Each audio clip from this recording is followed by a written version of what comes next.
We believe it when we hear it, but we don't believe it from our hearts. We know God is not lying, but yet at the same time, we don't believe it's going to be affecting us like it shall, if I can use that. It's like, any of you ever been in an accident, car accident? It makes a whole world of difference after you've been in a car accident. When you get in the car, you see things different when you behind the wheel or in the car with somebody. After you've had, especially if it's a real terrible accident or could have been detrimental or scared you to the point of every time you get in the car, you have this phobia. So I don't know if any of you could relate to that, but it makes a difference. And it made a difference with the disciples as they began to hear Jesus talk about his leaving this earth. And then finally, one day it actually happened. One day he was no longer on the earth with them physically. It was hard for them to believe. It was fearful even because, remember, persecution for the Christians had really been in the incubator. It hadn't really started like it was going to start. But at the same time, they were after Jesus, and they figured now that Jesus is gone, we might as well get rid of the disciples. So you see, it's important that we receive what God has given us while we got some peace, while we got the word, while we're able to assemble among each other. It's a great thing, isn't it? Yes. We're going to miss it when it's gone. So we must take advantage of it while we got a chance. So I'm going to be speaking out of the book of Luke, the 24th chapter. Luke, the 24th chapter, first verse. Luke, the 24th chapter, the first verse. When you got it, say amen.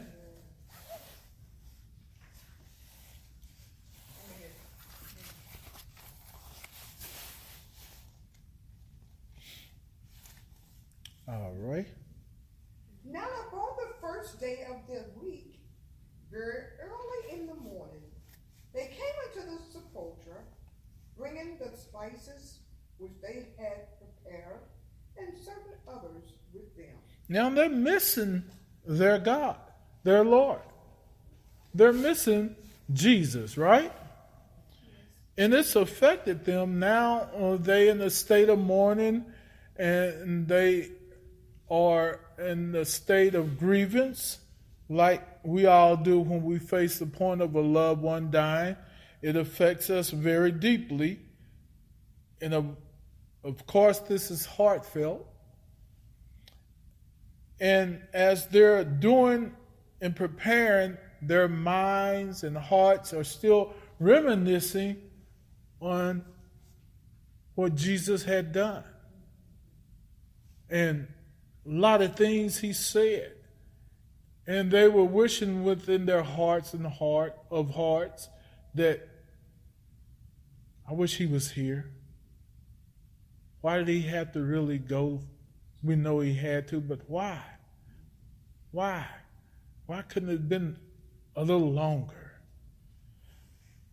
But again, we don't appreciate a good thing until it's gone. Go ahead.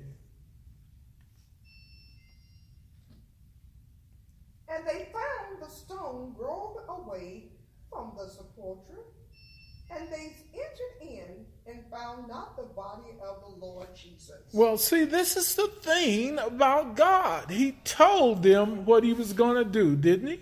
Yes. Remember, God's not dead. He's still alive, isn't he? Yes. God's not dead. He's still alive. So why in the world you want to treat God like he dead?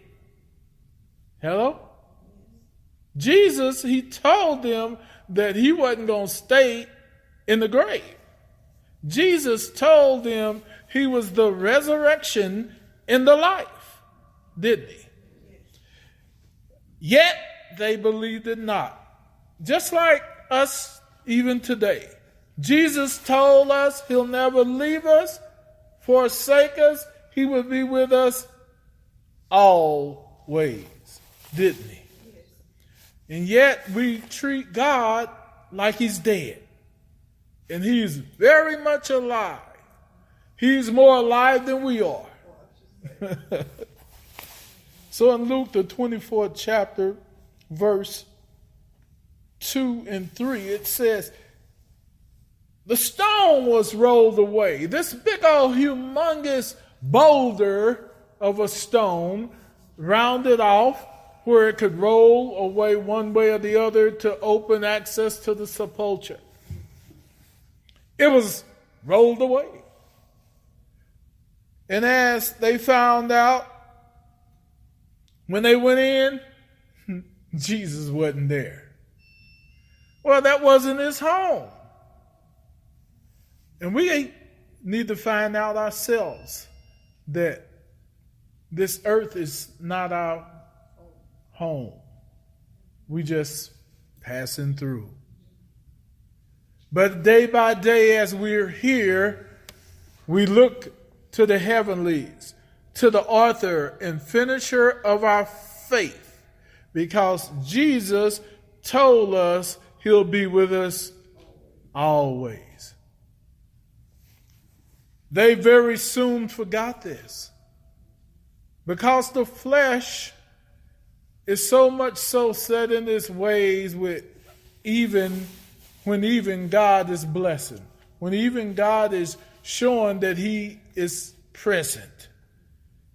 Oh, how much do we know that, right? Yes. We can begin to been blessed by God, and the next moment we doubting God. So easy to doubt God than believe God. So easy to trust in this flesh than trust in God. And so, as the disciples, Mary, the sisters of the household of faith, are mourning their loss, they haven't yet seen their gain. Thank God he wasn't limited just to earth, but heaven and earth. And when you and I really realize that how much God has done for us, like the disciples, our brother and sister of history, the first ones that began to start what we know as the church, when you begin to realize the effect of the death of Jesus had on them, we should see the effect on the death of self when Jesus kills and crucifies this flesh. And he makes it alive, and we go back to our ways. We should really, really understand that we don't miss a good thing until it's gone. We don't miss the peace until it's gone.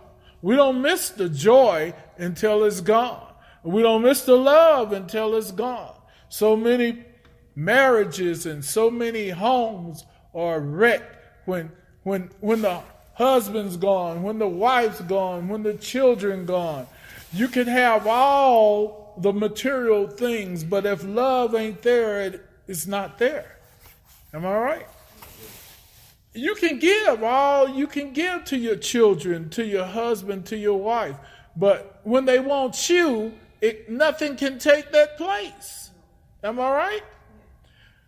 So You as a husband or a mother, you labor to take care of your own. But at the same time, you have to sacrifice yourself to give time to the child, to give time to the husband or the wife, because you said, till death do us part. You said that you will be the one that supplies for your child, for your wife, right? And so it takes all that. And when that good thing is gone because we didn't treat it right, we miss it, don't we? And when that good thing is gone because we didn't appreciate as we ought to, we miss it. Am I right? You can't take back something that is gone. You can't bring it back. But God, He comes back willingly to us, that we're dead in trespasses and sin. Just like the disciples are realizing that they can't do nothing without God. You know, many times you can reminisce over those that are no longer here. And then you realize it was some things I'd done that I could have done better, acted better, treated better, did more of, right? The disciples felt that way about Jesus. And yet Jesus told them, I'm coming back again.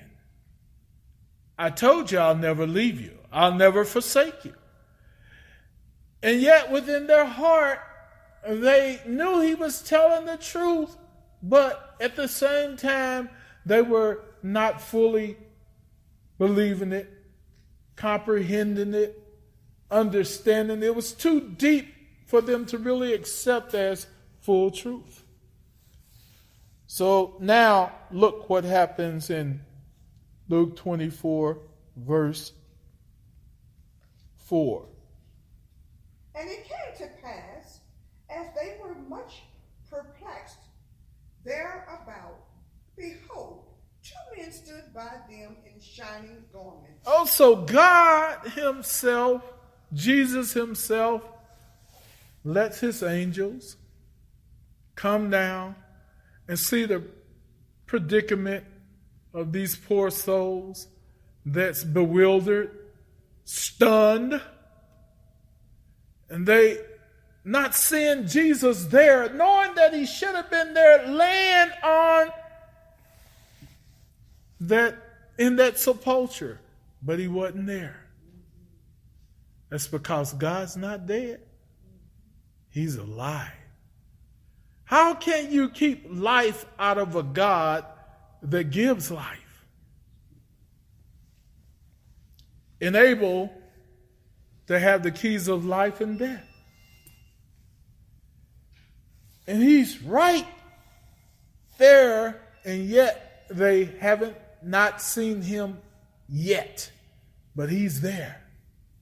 Making things available, putting things in order, just like He's doing now. He's putting things in order for us because the just shall live by faith. And if we live by faith, when we walk by sight, we can't see Jesus. It's by faith, and only by faith will we see Jesus as we should see Him. Don't you want to see Him? Ask God to increase our faith. Amen? All right. Yes. And as they were afraid and bowed down their faces to the earth, they said unto them, Why seek ye the living among the dead? God is awesome, ain't He? He don't live in the graveyard. He lives among those that need life, that want life. He told us to be lively stones. How many of us, when we went to a party, we wasn't going to no dead party? Were we? No, you didn't stay. Yeah, if your party didn't have no life in it, would you say, let's go